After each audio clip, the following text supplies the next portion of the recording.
There were two more sets of meeting minutes in the packet, in the agenda packet, that are not otherwise on the agenda. And she said that Mrs. Tarantino wanted just to review them again. Yeah. But we're not, there's no action to be taken on these. Might. Okay, because it's not on the agenda, so No, they were just so they have the opportunity to review them. as amended. Because they've already been approved as amended, right? No. Well, these are from November 2017. So, Remember if we had an opportunity to see them? We upped them and then we didn't bring them. David coming? okay. But these have already been approved. Right? Approved by the chair, I mean? Well, approved by the board. Oh, that's his 520. I have Well, 627. November 2017, I'm assuming they were approved at the December meeting Yeah, it's 6:30. or the January meeting, But I'm AT&T. which we have because here are the meetings for the minutes from the January meeting. If they haven't been approved, then they need, obviously they need to be on the agenda. They only have the approval of the meeting minute. Do you know if David is coming? He said he was coming? Okay, I'll give him another Or minute. are they, oh, they're different. Oh, okay. They all started out the same, so I only looked at the first pair. That's kind of what I was confused.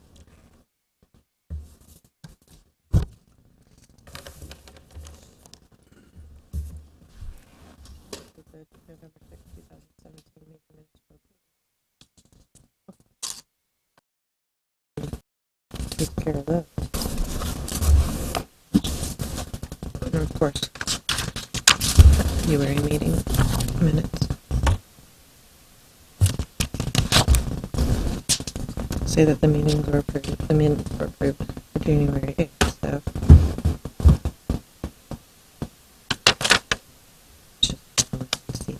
Because we can't, I mean, they've already been approved, there's no action to be taken. Okay. And as far as the meeting minutes, the record is the record. So, minutes are great.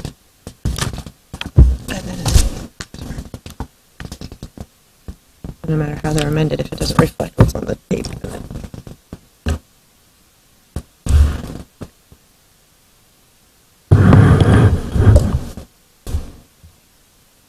While we're waiting, if everybody would turn their phones to silent, appreciate it.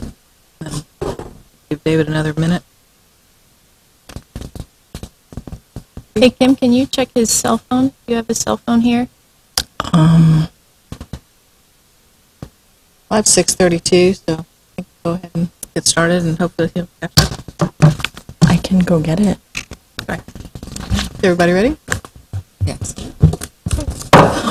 Good evening. I'd like to call to order the April 9th meeting of the Historic Heritage Preservation Board for Tarpon Springs. Madam Secretary, would you call the roll, please?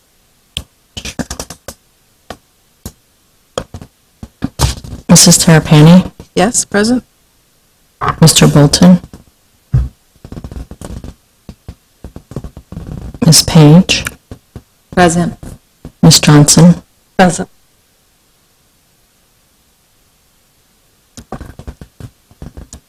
And until Mr. Bolton gets here, Ms. Bean would be a voting member. Since she's Okay, Ms. alternate. Bean. That will make five, good. right? 1, 2, 3, no, four voting members. So Is that not? until, yes, it is. Until unless he gets here, then we'll switch it. Okay. Just for the audience, if y'all, everybody would please turn your phones to silent, we'd appreciate it for the duration of the meeting. You've seen who we are. We're the Preservation Board for the City of Tarpon Springs. I'll just very briefly tell you what we're going to do tonight, the general format, and then we'll start in on the agenda in a moment. Generally, what happens first is the staff will give their staff report on your application. Then we'd invite you to the podium to come up and please say your name and address for the record, please, and explain anything else you think we need to know about what you want to do and any comments that you have. And we may have questions for you. And when we're done with that conversation, then the board will discuss and then vote on the matter tonight. And if you have questions of us once you get up to the podium, please feel free to ask us those as well. Now is the time for public comments. If anyone has a comment on anything that's not on the agenda, something other than one of the cases that's on the agenda tonight, please feel free to come forward. Okay, seeing no one rise, we'll move to the approval of the minutes for February 5th. 2018. Does anyone have any revisions to the minutes as written?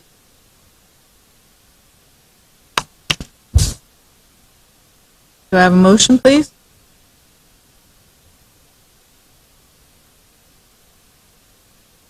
I move to approve the minutes as they are presented to us. Thank you, Ms. Page. Is there a second to that motion? I'll second the motion. Ms. Bean. So there's a motion on the floor to approve the minutes as written, made by Ms. Page, seconded by Ms. Bean. Any further discussion? All in favor of the motion, please, say aye. Aye. Aye. Any opposed? Same sign. You need to do the motion, the minutes by, do you want a roll call vote for that? No. Thank you. So the motion, the minutes that were approved as written. Our board attorney, Ms. Aguila, will explain the process, the formal process for this, and then swear in the speaker. Ms. Aguila? This is a quasi-judicial proceeding where the Heritage Preservation Board acts in a quasi-judicial rather than a legislative capacity. At a quasi-judicial hearing, it is not the board's function to make law, but rather to apply law that has already been established. In a quasi-judicial hearing, the board is required by law to make findings of fact based upon the evidence presented at the hearing and apply those findings of fact to previously established criteria contained in the Code of Ordinances in order to make a legal decision regarding the application before it. The board may only consider evidence at this hearing that the law considers competent, substantial, and relevant to the issues. If the competent, substantial, and relevant evidence at the hearing demonstrates that the applicant has met the criteria established in the Code of Ordinance, then the board is required by law to find in favor of the applicant.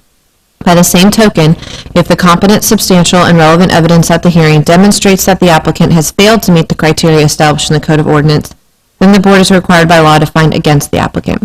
Are there any members of the board wishing to disclose any ex parte communications or conflicts of interest this evening? Seeing none, if anyone is wishing to speak this evening, if you could please stand and raise your right hand to be sworn in.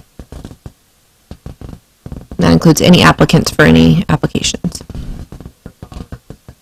Or any agents of any applicants. If you're the Anyone agent who or the wishes to applicant, speak. or you live near to it and you want to make some comments about it, anybody like that, you need to stand and be sworn in. Do you swear or affirm that the testimony you're about to give is the truth, the whole truth, and nothing but the truth? So sworn. Thank you.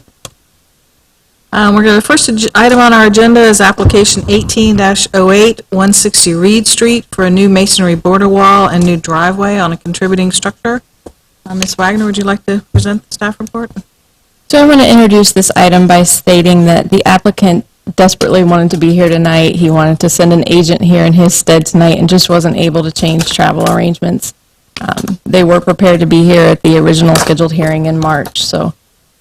The applicant is seeking a certificate of approval to erect a 3-foot-tall masonry border wall with metal gates around the front yard of 160 Reed Street, the subject property, and to construct a crushed shell driveway between the Reed Street drive gate and the garage.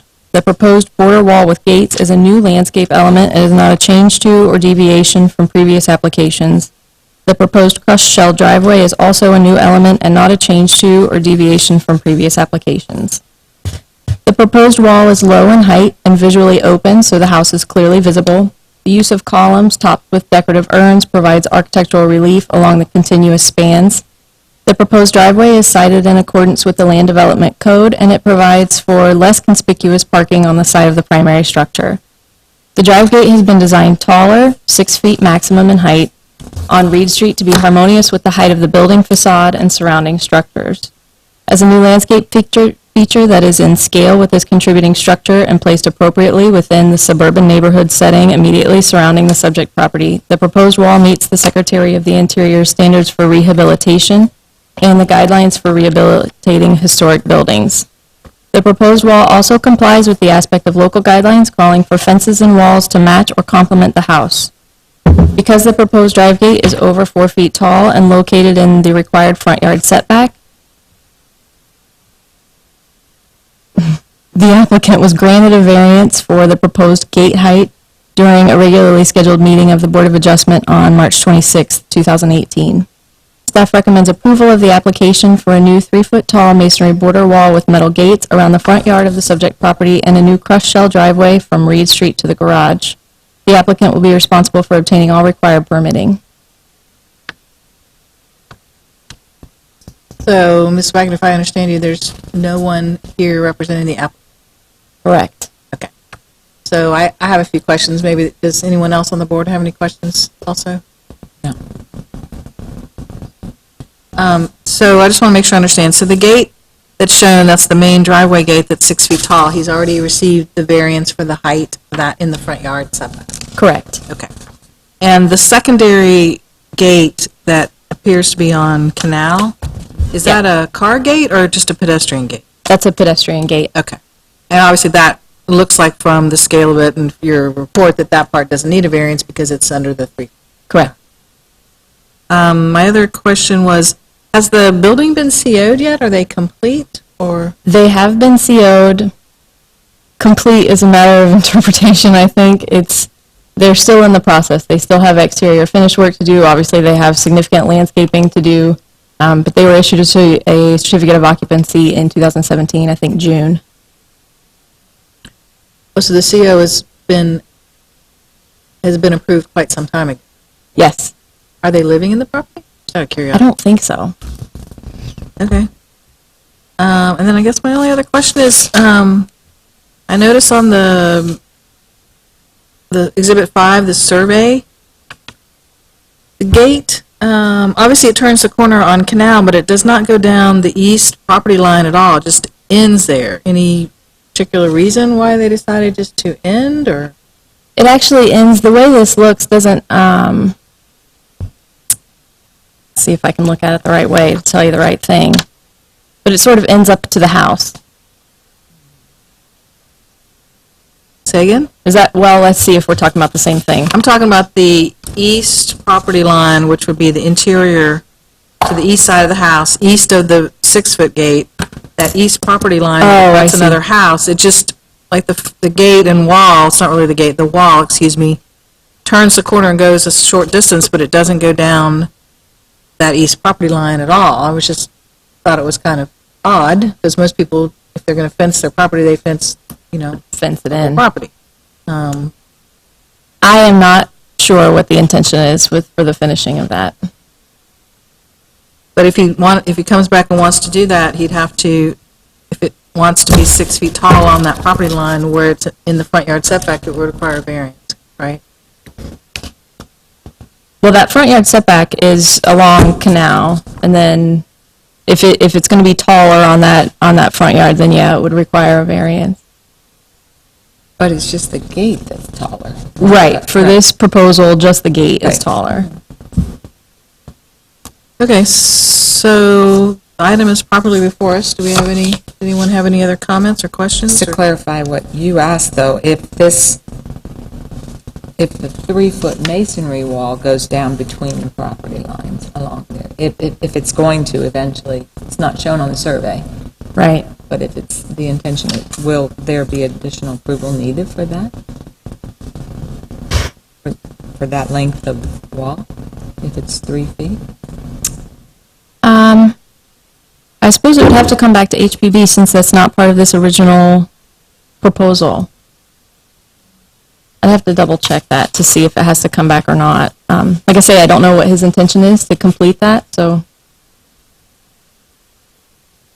The only other thing I would just say just as a general comment, I mean, the house is, excuse me, the property, it's not really a house, the church/residence, is masonry, and I think the masonry wall is very compatible, same materials. I like the use of the decorative wrought iron that they've used to kind of break up the solid masonry, so I think it's a good application, solid application. So I guess we'll go to, is there anyone here in the audience that wishes to speak to this application? It's 160 Reed Street. It's the church at the corner of Reed, Canal, and North Spring. Last chance. Okay. All right, it's to the board then.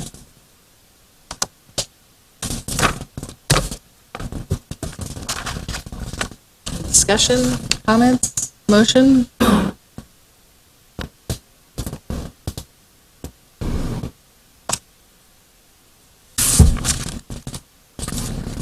I make a motion that the application be approved. Okay, there's a motion on the floor by Ms. Johnson for the application to be approved. Is there a second for the motion? A second. Seconded by Ms. Page. Any further discussion on the application? I guess I have one question maybe to the attorney is,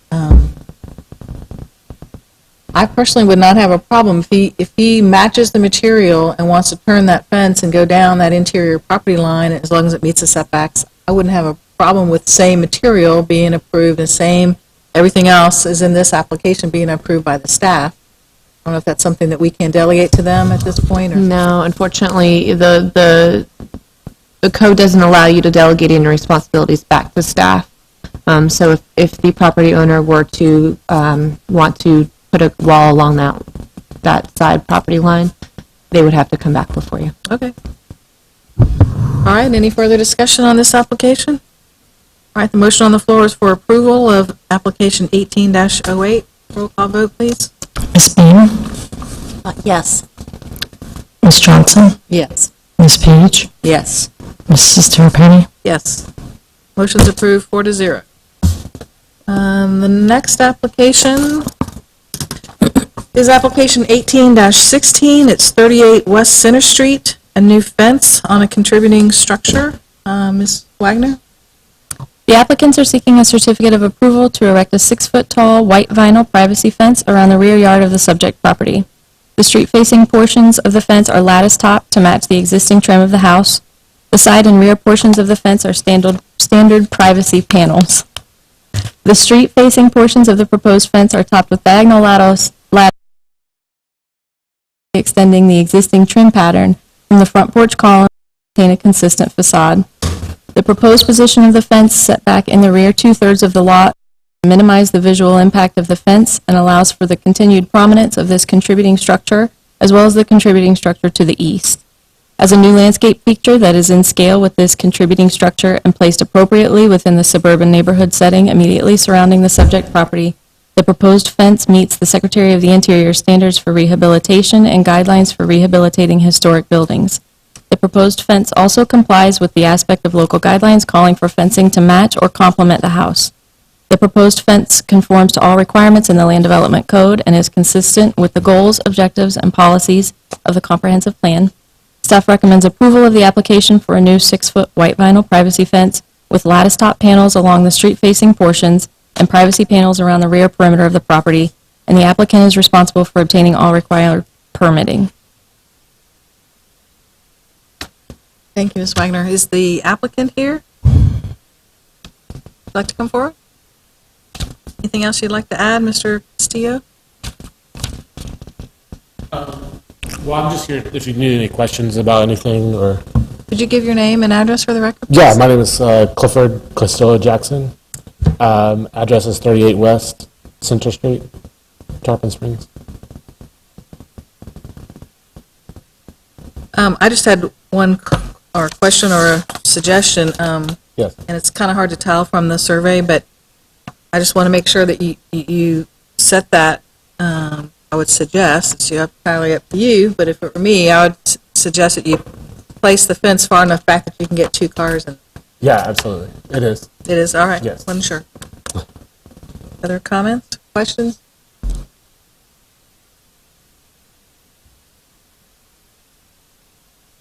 Okay, thank you so much. Thank you. For discussion? Members of the public? I'm sorry. Any members of the public that would like to speak to this application at 38 West Center Street? Seeing no one rise, turn it back to the board for discussion and a motion. I have one comment, I guess. Technically in our design guidelines, vinyl fences are really not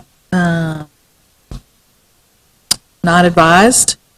I think in this particular case, it's the portion of the fence that's visible from the street is very narrow, so I'm inclined to go with that, but I just want to make that point that, if this were, a wide swath that you could see from the street as vinyl, it would really not be appropriate for that particular use. In this case, I think it looks like it's on the west side 3 or 4 feet wide, on the east side 12 or so feet, and then the sides will not be seen by the by the public, by the right-of-way. Well, if I'm not mistaken, there's a fence very similar to this within sight of his home also. Well, that may be, but that's kind of like what my mom used to say to, if your brother's going to jump off the roof, are you going to jump off the roof? So, it's really, not what we're supposed to be looking at. Any other comments or questions? Motion?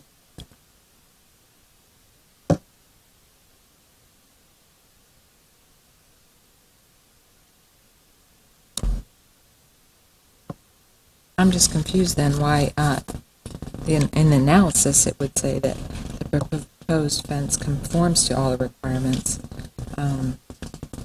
Well, here's the section. complies with the aspect of local guidelines calling for a fence to match or complement the house. Well, I think the one part of the fence that does complement the house is the lattice work. I Lattice mean, work. that is definitely helpful. This is on page 60. I'm looking at number 5. Appropriate wood fences for frame, vernacular, colonial, revival, and bungalow include board-on-board and white picket. White plastic fences which emulate wood, board-on-board, or picket is an acceptable, oh, I'm sorry, I misread Is it. an An acceptable alternative. I thought it said, I'm sorry, I misread it. I apologize.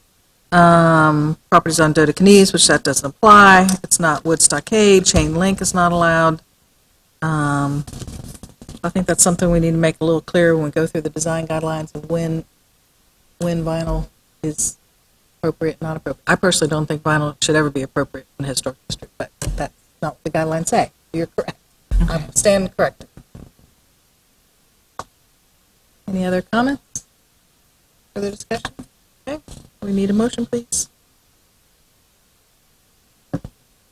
I move that we accept the application on 38 West Center Street as presented.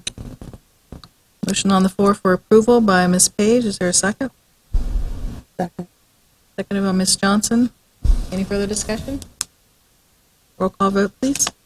Miss Bean, Yes. Miss Johnson, Yes. Miss Page, Yes. Mrs. Terrapini. Yes.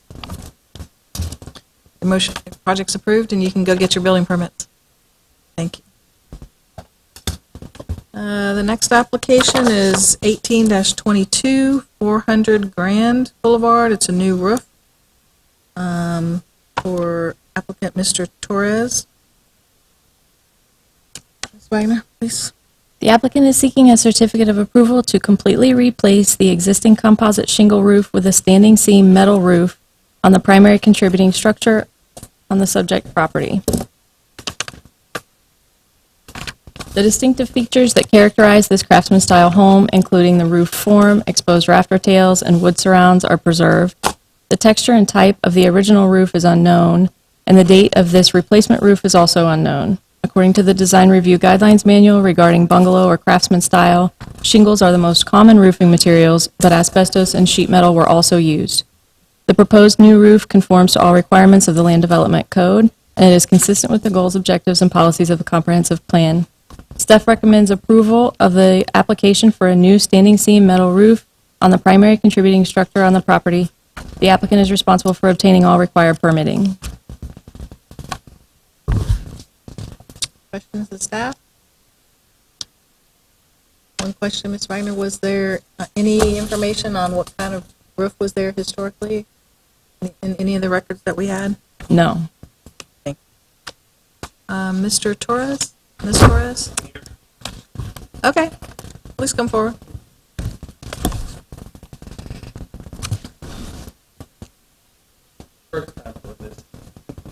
You just give us your name and address for the record, please. My name is Ronald Pineda, Pineda, and my address is 1203 Indiana Avenue. That's in Palm Harbor, Florida. And are you the agent or the I'm contractor? the roofing company. You're the roofing I'm company. representing the roofing company, yes. Okay, So we couldn't find any records either of the roof, and when I met Mr. Torres, he had hurricane damage. That was after this last Irma issue, the hurricane that came through. So he asked me a few questions. He asked me, how can I protect my home the best? metal roof's been tested the highest out of anything else. How can I save on power? Mr. Torres's attic is very small, and he can do very little insulation, so if you go up to his second story on his home, it's very hot. So sun reflectivity index is one of the properties of a metal roof. And he also fights algae because of the trees that are around his home.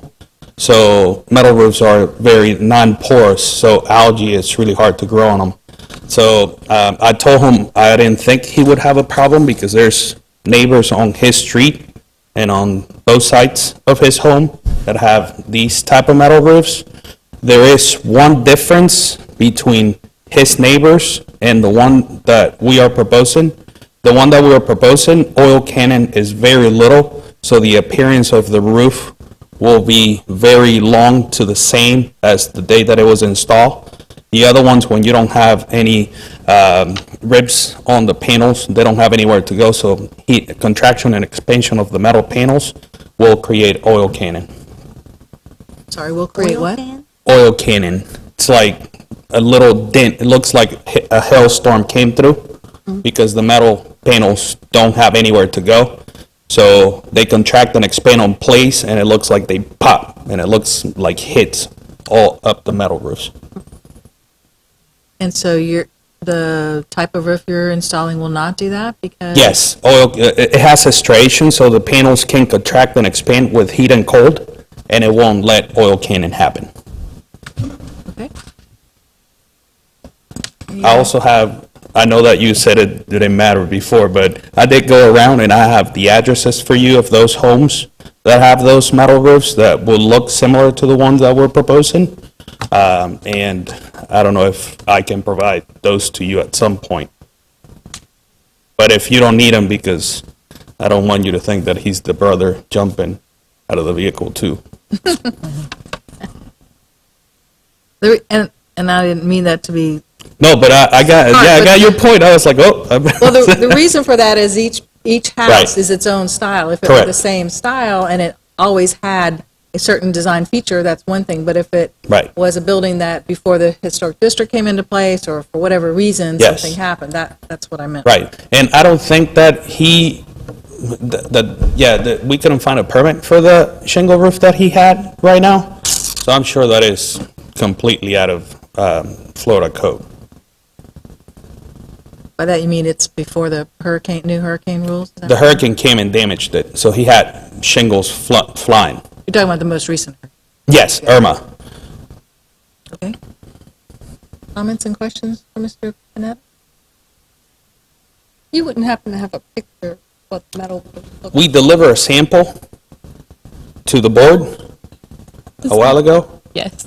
Yeah, and then they cancel it, but I do have pictures of it. I just don't know how much you will be able to see it on my phone, but we have hundreds of pictures. So we don't have the sample, Ms. Wagner? We do have the sample. It's in my office. I can run and get it if you'd like. I personally would like to see it. I mean, I think it's important to, is the other one that's a roof too, do we have a sample for that too? Or? For what, sorry? For the other roof? Yeah, 220 North Gross. Oh, they have it. The applicant has it. Okay, all right. Well, there's so many different looks to metal roofs. Yeah, I think I guess that'd be my question. So, and I'm just looking at the other applications. Let me just ask this because I don't know a lot about roofs, but Yes, and this is a seam. You're talking about the kind with the seam. standing seam, so the exposed are not, the fasteners are not exposed, so he doesn't have to worry about maintenance of the roof. Well, I was actually thinking more along the style of the roof. There's something called a diamond-shaped architectural asphalt shingle. Like, is that metal, like stamped? No, those are Sienna shingles, so Oh, the they're diamond separate. shape, that's a GAF asphalt shingle. I saw some roofs around town that looked like they had metal, but it almost looked like a shingle type. Oh, yes, they also, I mean, you can also install those are more rare, but they're very, very expensive because Oh, of they the, are? oh yeah, if you install them back in the day, perfect, you don't have to touch them ever, but if you try to install those now, they're worth probably $11, $12 a square foot instead of $6. Yeah. So The edges of them are very sharp. I'm hesitant to pass it around. Can you just bring it closer? Yes. Don't mind? Thank you. That's what I was thinking of, yes. So it's this waviness that you're talking about, or how the planes go in? What did you Correct. So call those it? are called striations. Creation. And when the sun hits the panel and it expands it because it gets so hot, if a cloud with rain comes, the metal panel will be able to move without producing oil cannon. And I can share what oil cannon is in more technical terms if you need me to do that. I think we got the idea. Thank you. Other questions, Mr. Panetta? Thank you so much. Thank you.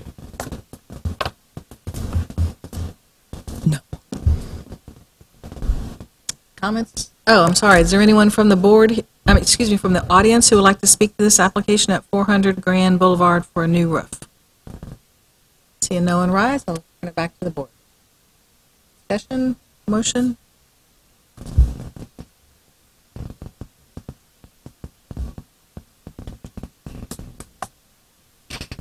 I move that we approve the application at 400 Grand Boulevard as submitted. Motion on the floor by Ms. Page. Is there a second?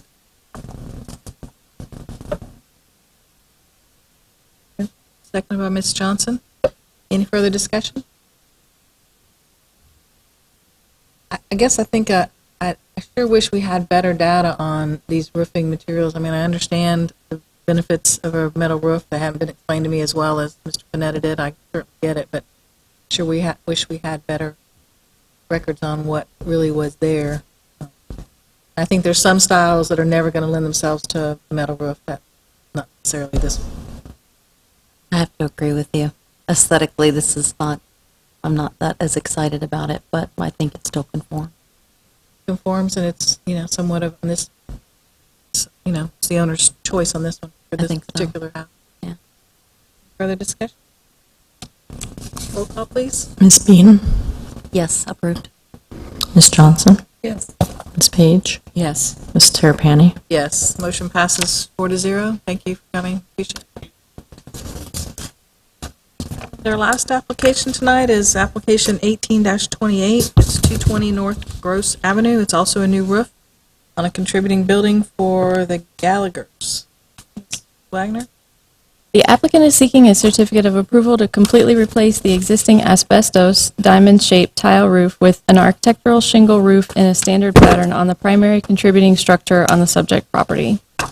The shape of the steep pitch hip roof and dormers will not change. The texture and type of roof distinguishing the building's original architecture is reportedly shingle. The existing asbestos tile roof is a replacement roof estimated around the 1940s to 1950s, according to the applicant. The proposed roof replacement conforms to all requirements in the Land Development Code and is consistent with the goals, objectives, and policies of the comprehensive plan. Staff recommends approval of the application for a new architectural shingle roof in a standard pattern on the primary contributing structure of the property. Applicant is responsible for obtaining all required permitting. Questions of staff? Okay, would the applicants like to come forward and discuss this?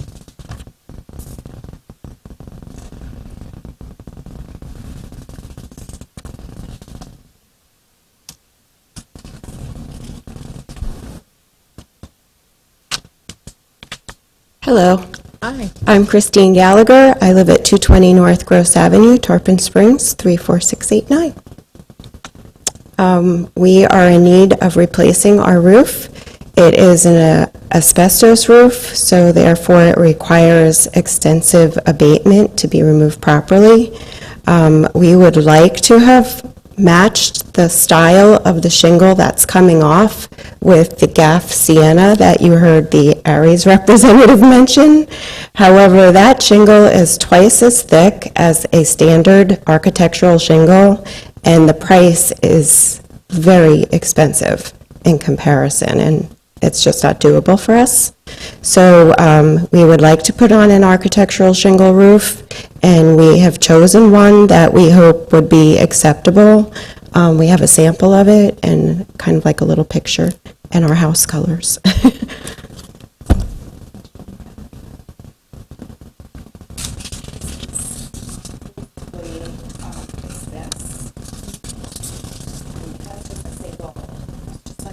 Row, it's actual multiple rows, it's multicolor. Our house color is the blue, and then we have two trim colors.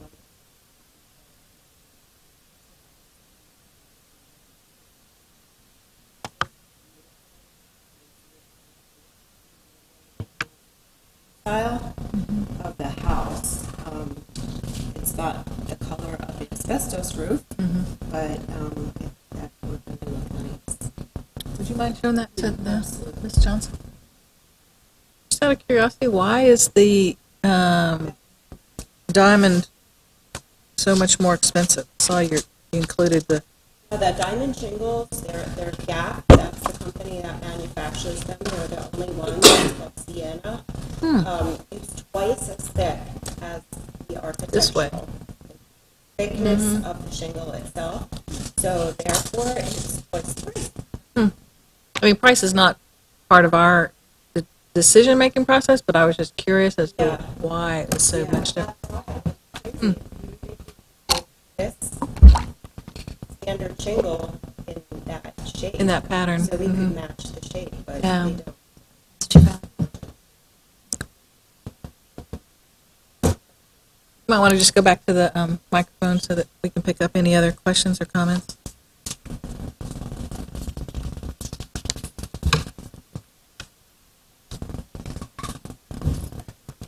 Anything else you'd like to add?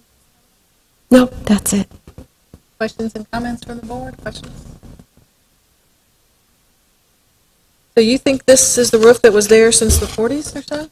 Yes, actually, our house is listed as being built in the 30s on most documentation. However, it's listed on the fire maps for 1912.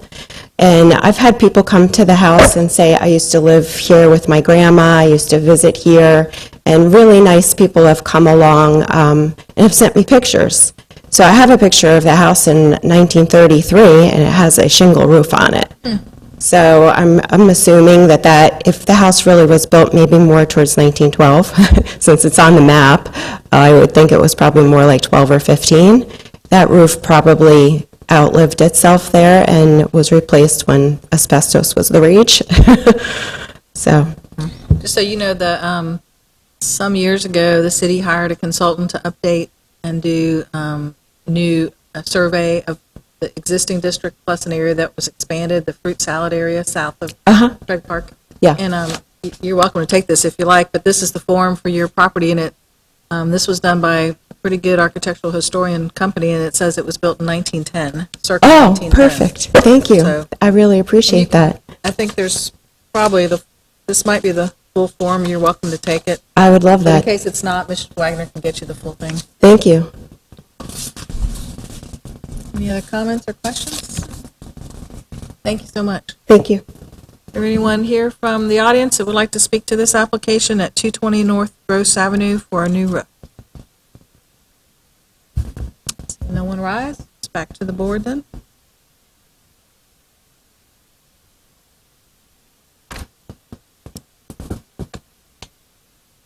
I guess I did have one question, Ms. Wagner, for you. In the application, it says, maybe they did this before they got the bids, remove asbestos tile, replace with architectural shingle or standing seam gauge metal roof. I'm assuming that since your report speaks to the shingle roof, that is what we're voting on today and not this either or option. Correct. And I would just ask that whoever makes the motion make it specific to the asphalt shingle roof as opposed to the metal roof, for clarity. Okay? We're ready for a motion. I'll take a motion.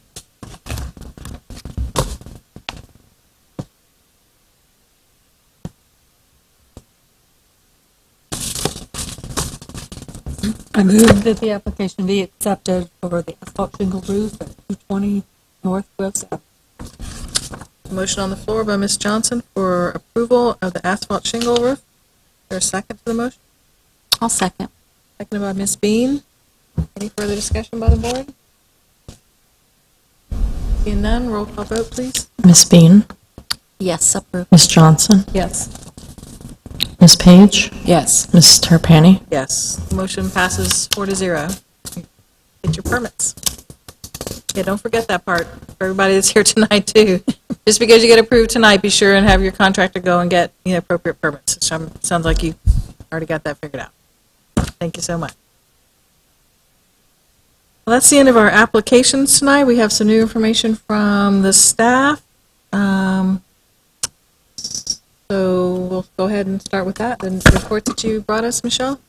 So first of all, I'd like to thank you guys for your patience as I get better adjusted to this role and go through some growing pains, things like forgetting samples and applications that might be confusing. I really appreciate your patience as I sort of get in the groove of this process. So during our last meeting, we talked about a few projects that had sort of been on deck for the Heritage Preservation Board, and one of them was a discussion about how to notify purchasers of historic property here in Tarpon Springs. So the first memo that you have is just sort of a rundown of where I'm at on that research and where I'm at in a project to see if we can make a more robust notification system. So that's something that you guys can look at. Outside of the meeting, I knew we had a long agenda tonight, so all of these memos, the invitation is open on each of them for your consideration, and you can contact me at any time after the meeting, after you've had a chance to take a look at it and decide what you think about it or what kind of input you have on it. Maybe we could just have a couple of questions before we go, and then, so we'll put this on, let's put this on our agenda for formal discussion for the May meeting, if that's all right for everybody. I'll give everyone a chance to read it, think about it, and go through it. Question I had, and I guess this came about at the last meeting with one of the applicants. I think actually Mr. Bolton brought it up, that why couldn't this property being in the historic district show up in a title report somehow? And for it to show up in a title report, I do know that it's got to be a recorded document. So, I mean, I don't know how we do that. If you can record a document against every single property that then would, pull up in title work, I mean, that would be a one-time solution, because then once the city records it against it would be onerous because there's multiple properties, but once it's recorded, then the title company should pull it up. It'll, when they do the title search, it'll hit every single time that they do the search. So, and that may not be the only option. You have some other ideas here too, but I just wanted to bring that back up as maybe something we think about, and think about procedurally, how do we do it? Do we want to do it? What are the advantages of it? I'm not saying it's the only solution, but let's kind of think through that. I think Mr. Bolton had brought that up. Something I recently became aware of in another project that I was working on for work is title searches are great, but it depends on how long the title search goes back to what year. And lately, or a lot of title searches will only go 35, 40 years. Well, 35 years from now, the fact that it's been recorded will disappear off the title search list. So, just, One thing I throwing have, out things I have thought about, and that's kind of a negative to it. It means you'd have to redo that recording every so often to make sure that a general title search picked it up, which I think 35 or 40 is about what they're doing, these most searches, unless client for some reason asks for a longer search. yeah. So one thing I have found is that this requires persistent, constant attention, and it requires proactive care to really get something like this going and to get it established to the point where anybody who sits in this position in the future can continue to do whatever the work it is that we end up deciding to do, so that anybody can just pick up and keep doing it. So that's really the bottom line, is that it requires care and attention constantly. There's no automatic solution to it. So when we come back, can you enlighten us a little more about, you say in your last page that you're having a discussion, county, all the CLGs in the county and the property appraiser as to having a line item on the property appraiser? Is that On the property record card. on the property appraiser's web? Correct. So that's something that the general public can access, and I think that it's more widely accessed than, it's certainly more widely accessed seemingly than the clerk's website. It's very easy to search the property appraiser's website. I think it's really user-friendly. A lot of the people that come in to talk to us have already looked at their property record card. A lot of real estate agents seem comfortable looking at the property record card, so I feel like that's a good way to, that's a good one element of a notification system. Well, that would satisfy one of my concerns, that after somebody buys the property, it may be a little too late. I mean, if they Right. are concerned about having to meet these, they would want to know that before they purchase. Right. So that way, if they're looking at it before they decide to buy it. Right. And I would think at least the realtor ought to be looking Right. at the website.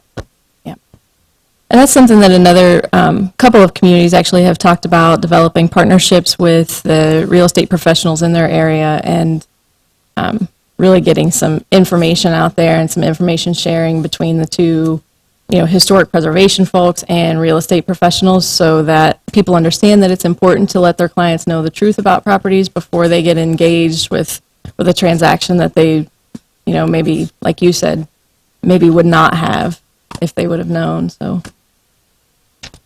Another idea maybe to think about too, just have a little, think about it over the next month, is do a little workshop with the realtors that are active in Tarpon, because they tend to be a certain group that are, not every property, but there's a core group that's pretty active here, and, host them, talk about what it means to be in the, in the district, here's the boundaries, here's how you check it, here's what it means, kind of a little info session, and Yeah. could entice them with donuts and coffee.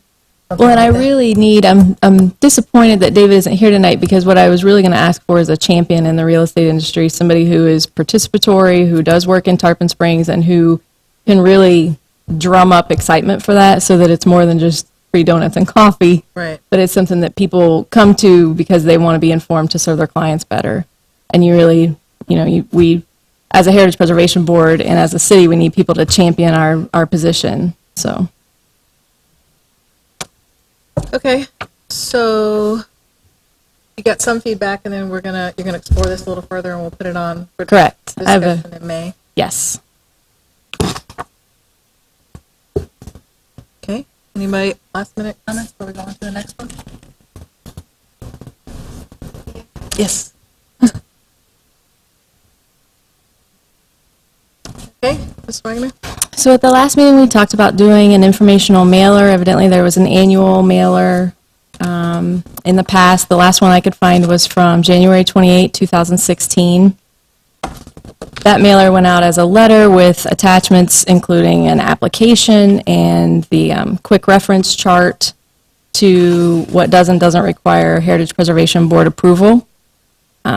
Staff indicated that the response to that letter and to that informational mailer generally was confusion and concern that, they had either done something wrong or that they needed to apply for something. And it just didn't seem to really clearly convey the message that it was intended to convey. So I've attached it to this memo and sort of shown what I felt like were the pertinent parts of the letter. One thing that is left off of the example mailer I've attached to your memo, the postcard, is any language about code enforcement or anything that would sort of rebuff, make people feel like they weren't welcome or invited, or make people feel like they had already done something wrong.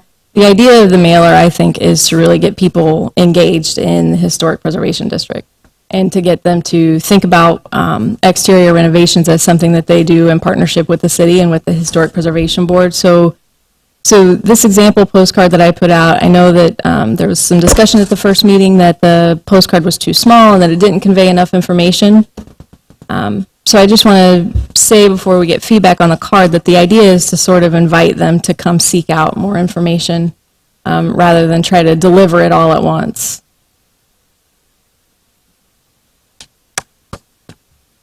And another idea behind the postcard would be more often than once a year. So maybe we could do it quarterly if it's something that's, we can achieve with a postcard that's affordable. Maybe it's something that we could even, deliver additional messaging on besides just the fact that you need a certificate of approval for alterations. There are other parts of supporting the Historic Preservation District in Tarpon Springs that I think we could really drum up some excitement for through a process like this if we did it consistent and multiple times a year. So the letter, the reason that the letter caused confusion was primarily about the third paragraph where it talks about you don't maintain your properties, you could get hit. Was that what the main crux of the problem was, or were there other? I don't know that there was a significant investigation into what the crux of the problem was. I just got the feedback that generally this created a lot more phone calls than they're ordinarily used to getting. It created concern on the people who were calling that they had done something wrong or that they, hadn't done something they were supposed to have done. So there's no documentation as far as exactly what the feedback was and exactly how much feedback there was. There's nothing like that. I think if I received a letter out of the blue, I would go, what prompted this, Right. Where Oh, call I to agree your action, maybe. postcard Right. Yeah. has a whole different tone to it. And also with all those attachments sending out if it would have just been the letter, it would have been, fairly similar in cost, but with all those attachments, it actually ended up being double. So what size postcard is this one? This one is the one that we currently stock. It's 5.5 by 4 1/4. In looking for postcards that maximize that allowance by the U.S. Postal Service, I wasn't able to find something standard and inexpensive. So there must be something out there, or else that wouldn't be the boundary that they put. Right. But I wasn't able to locate it for this process.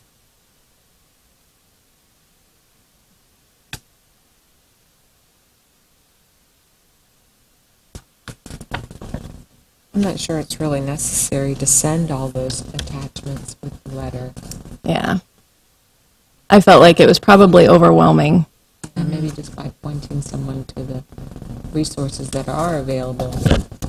This is where you can find the resources, this is just even give them FAQs. That would be Yeah. a nice little if you had to do an attachment, here's some, what do you get calls about mostly, Yeah.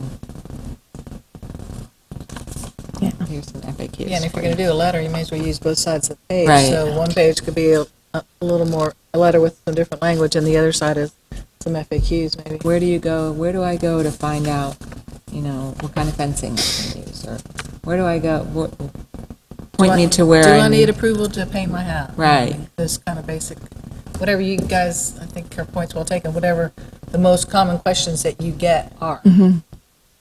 Do I need approval to put on a new roof? Clearly that ought to be a question because we had We three had of them tonight. Yeah. Well, two of them, I guess.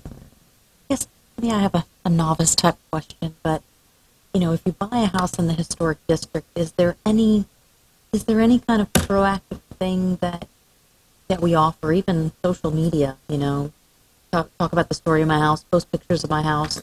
Is there anything positive? Because I really like this. This is very cheerful, but it says, you must issue certificates of approval. You go right into that instead of having something like, see how, I don't know, just something that brings us all together, right, as historic homeowners, Right. in the city and that kind of thing.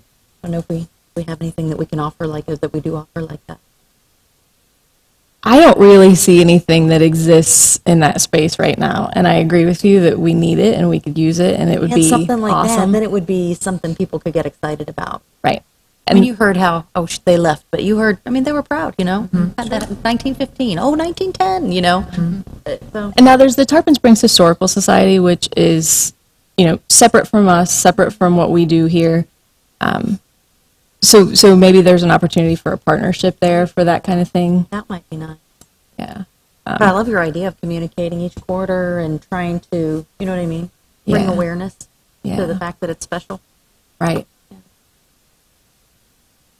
And if you do it multiple times, you could have a little factoid, different factoid on every quarter, some, And we could do, Might happen to be not maybe regulatory, but to go to her point that some information you get from the Historical Society. Did you know that first house was built and such and such? Did you know that the first building downtown was, just something Yeah. to, because To people are draw buying attention. historic houses they're buying it for a reason. They're making a choice. And we want to kind of reinforce that positive choice in a positive way rather than regulatory, even though that is what we do, but trying to say, well, we want to help you, and there's a reason why we do this regulation, and we need to say it in a little more positive way. yeah. So, and, there's lots of ideas for background images we can use. We can showcase people's homes that want to be showcased. We can do lots of things if it's something that's cost effective, like a postcard, whereas, if we get into big, more involved projects, that's probably beyond the scope of this board. So, if you all, May is National Historic Preservation Month, as you see on the postcard. I would really like to try to get these out this month, if you approve this card tonight. If I can do that, can I do that? Heather has looked at it, she's okay with it, so I wanted you all to look at it, see what you think about it.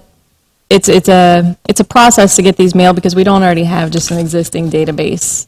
We have to sort of, the one that was previously created is nowhere to be found, so we have to sort of recreate the wheel on that process, On on the mailing list. mailing list. And keep in mind, we were talking about what the purview of this board is. Obviously, the city can send these out if they want to or if they don't want to, but wanting your buy-in because you guys are the ones who are seeing these applications and making these decisions is a big part of that. So while, you're requesting their approval from a legal standpoint, it's not necessarily required, but probably would be a good idea. Well, what if, to go to the comments that have been made about trying to build on the fact that people have bought into the historic district for a reason, why don't we maybe make that the first part and say, congratulations on owning a historic home in Tarpon Springs Historic District. Please remember that exterior renovations, most all, or however you want to say it, most exterior construction activity does require review by the Preservation Board, blah, blah, blah. I like the third paragraph, Planning and Zoning Department can help you apply. I would even say, the problem with the financial incentives is that you're not eligible for the financial incentives unless it's an income-producing property. So very few people are going to get that. I guess there's some incentives in the CRA. Well, actually, right? There's the facade grants. and there's the ad valorem tax exemption, Yeah, but you have, oh, well, yeah, there's and it that. doesn't have to be income producing for that. Well, why don't we say financial incentives so people get the idea that there's money. I mean, incentives, people go, yeah, incentives, big deal, but you talk about financial assistance / grants, I mean, something. Well, I hate to make it seem like there's There's a big pile of money sitting out there. right, because that about ad loan valorem balls. tax exemption is really sort of a token of appreciation more than, Not much. I mean, the Yeah. facade grants are the best thing going if you're in the CRA, which is well, a pretty big area. Should we mention the society on here? the Well, and I think that one of your powers and duties is to promote public awareness of historic and archaeological preservation, so I don't think that it could hurt if that's in keeping with that, but again, it would be this is being sent by the city, so we just need to be cognizant of I think until there. I have not yet reached out to the Historical Society, so I probably want to develop that partnership before we go throwing their name around. But I like the idea of partnering with them in the future for future mailers. Like the congratulations verbiage, but yeah, it's So what if we But put, say, let us know how we can help. You got to give a phone number or an email address or. on the back. so that's all on the website, other yeah. side. Where's And I that? like this. In here. Yeah.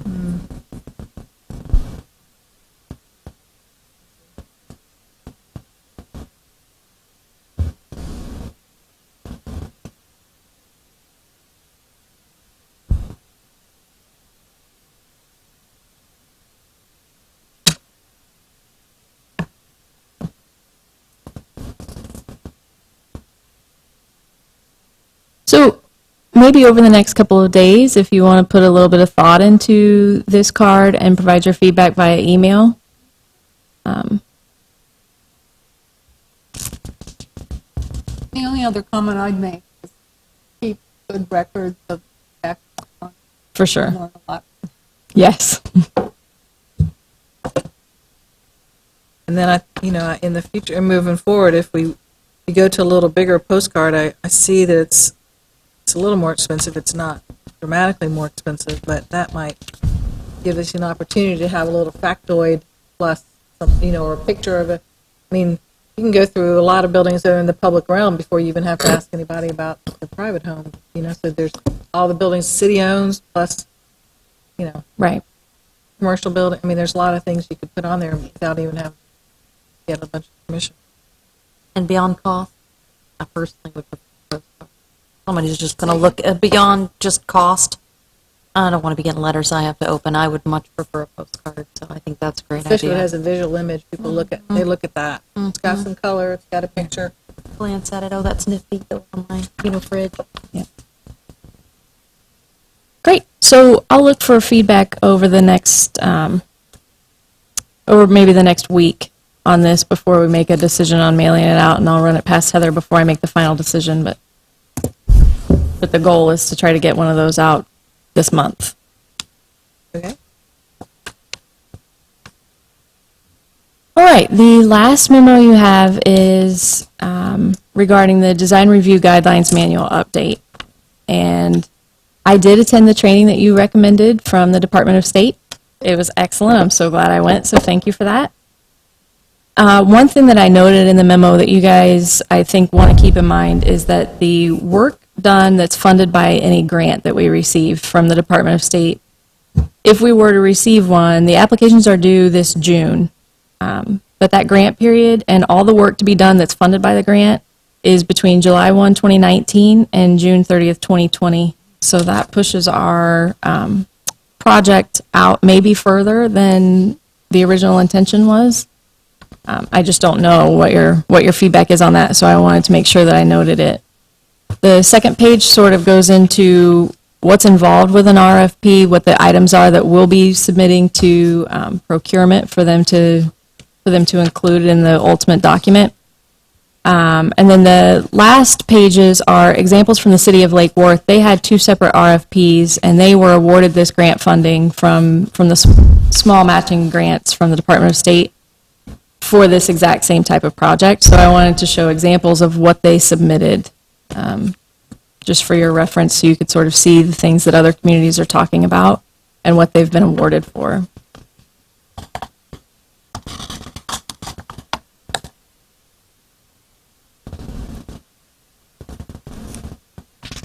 So if I'm hearing you right, you apply by June 1, 2018, but the money doesn't become available until July of 2019.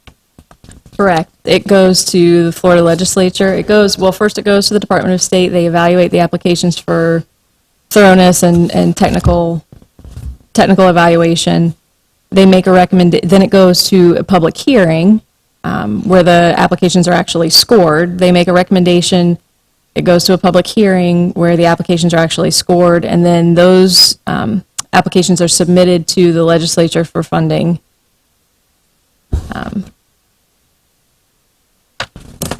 And they just go down the list when they run out of money. So there's not a particular score that you're looking for, and there's not a particular number of applicants that you're looking for. It's however much was appropriated for that particular item, and when they run out of money, the remaining grants are not funded. So they don't use their federal money for grants anymore? That's not part of this particular grant, no.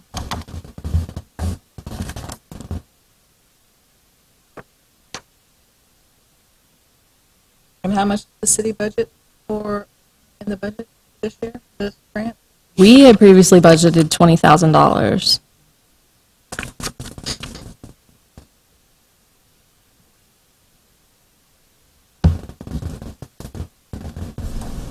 Well, just a couple thoughts. I mean, I think there's plenty of things we could do over the year to get ready for a consultant. A lot of things we could discuss as of every meeting. We could have set aside 15, 20 minutes to talk about one particular issue. things that have been problems, things that are not addressed in the guideline, or things that come up and we don't know what to do with it or how to deal with it, like hurricane shutters, I think are not even addressed, I don't think. That's one option. We could have a working group with some of the property owners that wanted to be involved and have them come. You could, like I said, we'd either do it at 6 o'clock, and then have a regular meeting at 6:30, whatever the board wanted to do, we could do something like that and spend the time doing that. Or I personally feel like we need a consultant to help us identify what are the best practices out there? What are other cities doing? And it would take you a huge amount of your time to do. I mean, not that you can't do it. I don't mean that you're not capable. Oh. But it's just the amount of time to do that, to get Right. out there and figure out what other places are doing, what's the best things that we should be doing on topics A, B, C, D. And I'm sure I know you have other activities and other responsibilities. So I don't want to overtax the staff, but I think we all want to get a really good product. So maybe we think about what to do during the time, or the other option might be is if, see if what are we in now? We're in April. So we're halfway through the fiscal year anyway. Maybe the commission would budget another $20,000 for the next year. I don't know. I'm thinking out loud. I mean, we could spend part of it now and then, spend the first increment now, and then see where to go. So in the meantime, while we're trying to figure out funding and timing, the board previously said that they wanted some input on what the RFP, what the request for proposals would incorporate upon doing one. So if you guys could just sort of spend some time over the next few weeks looking at the different elements of the part one that we will be submitting to procurement, really specifically talking about the project scope and approach, and the deliverables that you'd be looking for as a board that you think would help you the most, or that you think is the most important thing that we need to convey to our consultant. And then just get that information back to me after you've had some time to think about it, and maybe look around at the examples that I've provided or other examples that you find, so that when we are thinking about the logistics of this project, we're thinking about it holistically and thinking about it in the way that matters most to you guys. And no matter whether we go for a grant or don't go for a grant, the city still will have to issue an Correct. RFP. So we need to think about that no Right. matter which process we go through for the money. Okay? So shall we put this on the May agenda also to discuss? Okay? Okay with everybody? Yes. Get some time to think about it and read all this good info?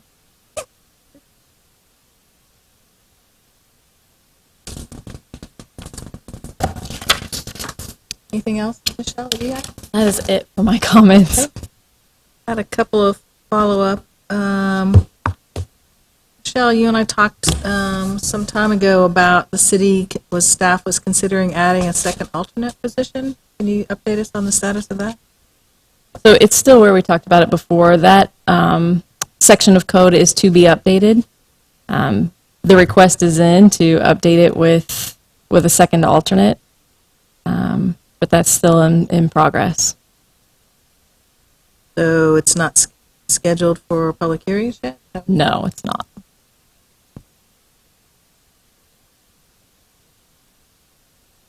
Okay, I mean, I think that we, from the board's point of view, we clearly need to have that. I think that would be helpful to avoid a quorum problem, because it's not that, we just don't come to a meeting if there's no quorum. It's not us, it's inconvenience. It's the public that have, put an application in, and like you said, one person couldn't even come tonight because he was all set for the March meeting and was out of town for the April meeting. So I just think we need to really, push that forward. I definitely, I think I mentioned this to you, and I didn't get a response from Heather on this, but I think it'd be really important to think about having, clarifying the term issue.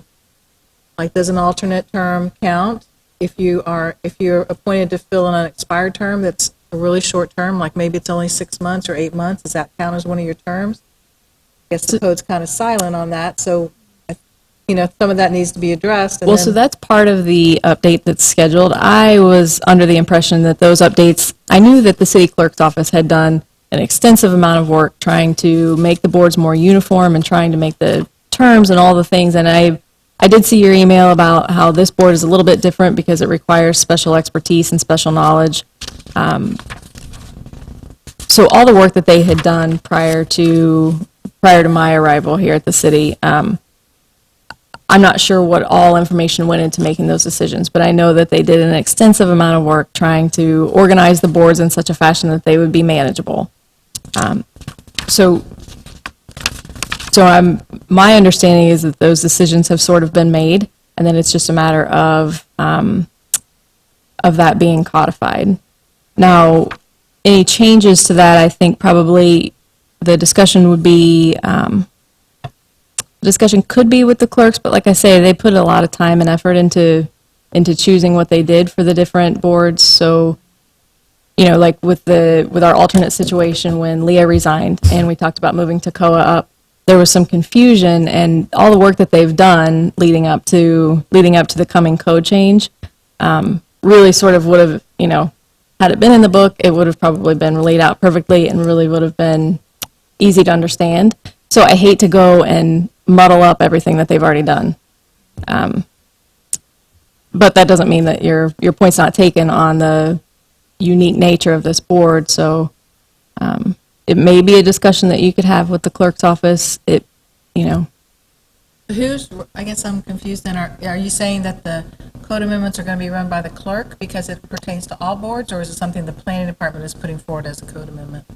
My understanding, which is limited, by the way, is that the planning and zoning department will be taking that section of code forward. But the work that was done to sort of make that more uniform, a lot of that work was done by the clerk's office. I see. Could you? Because they're the ones actually that have to sort of administer, they take in the applications, they're the ones that organize all those things. So they're the ones that are really sort of burdened with the tasks associated. Think that we could get at the May meeting a schedule of when it's anticipated that it's going to go for public hearing? Yes.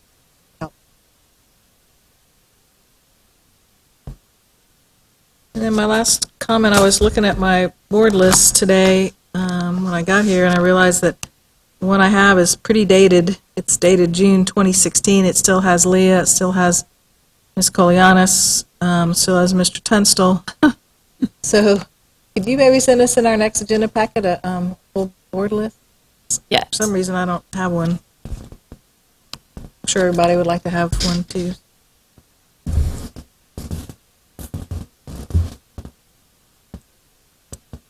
Okay. Other comments? Think we need-